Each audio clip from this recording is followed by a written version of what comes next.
हामीले दुःख गरेर कमाएको पैसाबाट तिरेको कर आखिर कहाँ जान्छ होला, कहिले सोच्नु भएको छ?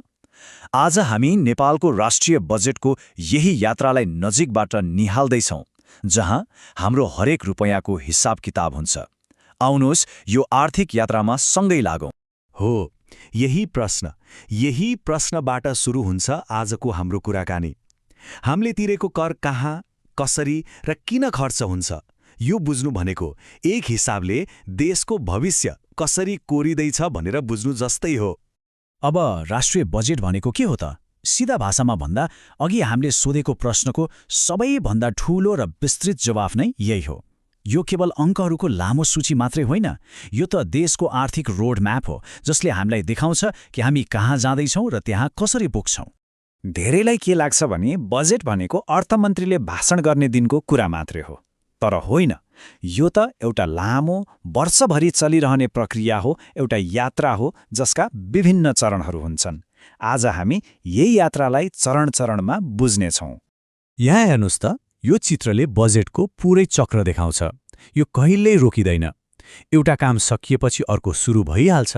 योजना बन्छ, पास हुन्छ, खर्च हुन्छ, अनि त्यसको मूल्याङ्कन गरेर फेरि नयाँ योजनाको तयारी। यो घुमिरहन्छ र यही चक्र नै हाम्रो आजको विश्लेषणको आधार हो। ल, यो पुरै यात्रालाई सजिलोसँग बुझ्नको लागि हामी यसलाई चारवटा मुख्य चरण वा भनौँ चारवटा स्टेपमा बाँडेर हेरौँ। पहिलो, योजना बनाउने। दोस्रो, त्यसलाई पास गर्ने। तेस्रो, योजनालाई कार्यान्वयन गर्ने। र चौथो, त्यो काम कत्तिको प्रभावकारी भयो भनेर जाँच्ने। आउनुहोस् हरेक स्टेपलाई नजिकबाट निहालौँ। अब सुरु गरौँ पहिलो र सायद सबैभन्दा महत्त्वपूर्ण चरणबाट, बजेट बन्ने प्रक्रिया। आखिर कसले र कसरी बनाउँछ त देशको यो सबैभन्दा ठूलो आर्थिक योजना? अब बजेट बनाउने कुरा त्यति सजिलो पनि छैन। यसमा थुप्रै चुनौतीहरू छन्। जस्तै पहिलो कुरा, कति पैसा छ भनेर हेर्नुभन्दा पनि के चाहिन्छ भनेर मात्रै माग गर्ने चलन। अर्को, पुरानै बजेटमा अलिकति पैसा थपेर काम चलाउने प्रविधि, जसलाई इन्क्रिमेन्टलिजम भनिन्छ। अनि सबैभन्दा ठूलो समस्या त जुन आयोजना सुरु गर्नलाई तयारै छैन त्यसको लागि पनि पैसा छुट्याइदिनु हो। यस्तै समस्याहरूलाई समाधान गर्नको लागि एउटा उपाय सोचिएको छ, आयोजना ब्याङ्क।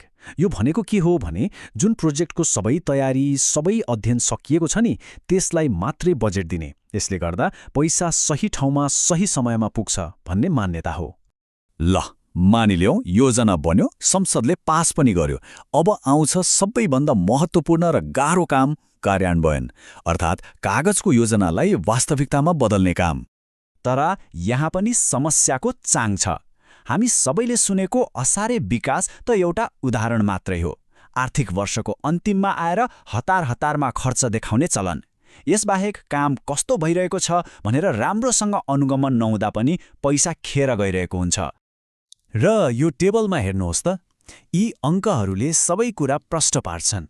हरेक वर्ष छुट्याइएको बजेट र वास्तवमा हुने खर्चबीच कत्रो ठूलो ग्याप छ। यसको सोझो अर्थ के हो भने हामीले योजना बनाए अनुसार काम गर्न सकिरहेका छैनौँ, अनि यसको असर सिधै देशको विकासमा पर्छ। यो समस्याको एउटा समाधानको रूपमा शून्यमा आधारित बजेटको कुरा पनि आउँछ। यसलाई कसरी बुझ्ने भने हरेक वर्ष पुरानो खर्च हेरेर अलिकति बढाउने होइन कि हरेक कार्यक्रमलाई शून्यबाट सुरु गर्ने।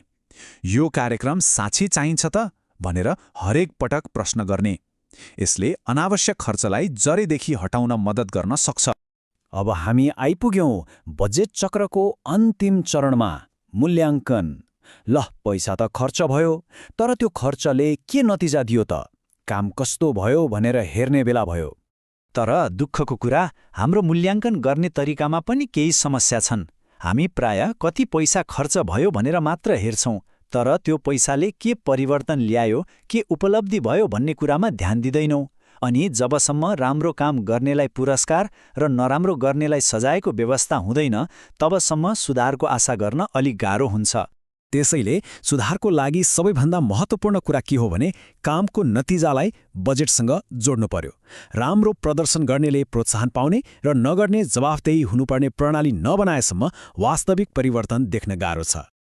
यति धेरै समस्या र चुनौतीहरूबारे छलफल गरेपछि अब अगाडिको बाटो के हो त र यसमा हाम्रो भूमिका के हुन सक्छ? यो भनाइले सबै कुरा भन्छ। एउटा प्रभावकारी बजेट बिना वित्तीय अनुशासन र सुशासनको त कल्पना पनि गर्न सकिँदैन। हो, मान्छु यो पुरै प्रक्रिया अलि जटिल छ, चुनौतीले भरिएको छ, तर यसलाई बुझ्नु नै पहिलो कदम हो। जब हामी नागरिकहरूले यो प्रक्रियाबारे चासो राख्छौँ, प्रश्न सोध्छौँ, तब मात्रै हामीले सरकारलाई थप जवाफदेही बनाउन सक्छौँ। र जाँदा जाँदै एउटा प्रश्न सबैलाई, हामीले छलफल गरेका यी 4 चरणहरू छन् नि, योजना बनाउने, पास गर्ने, खर्च गर्ने र मूल्याङ्कन गर्ने, यीमध्ये कुन एउटा चरणमा मात्रै सुधार गर्दा पनि सबैभन्दा ठूलो र सकारात्मक परिवर्तन आउला जस्तो लाग्छ? एकपटक सोच्नु होला है।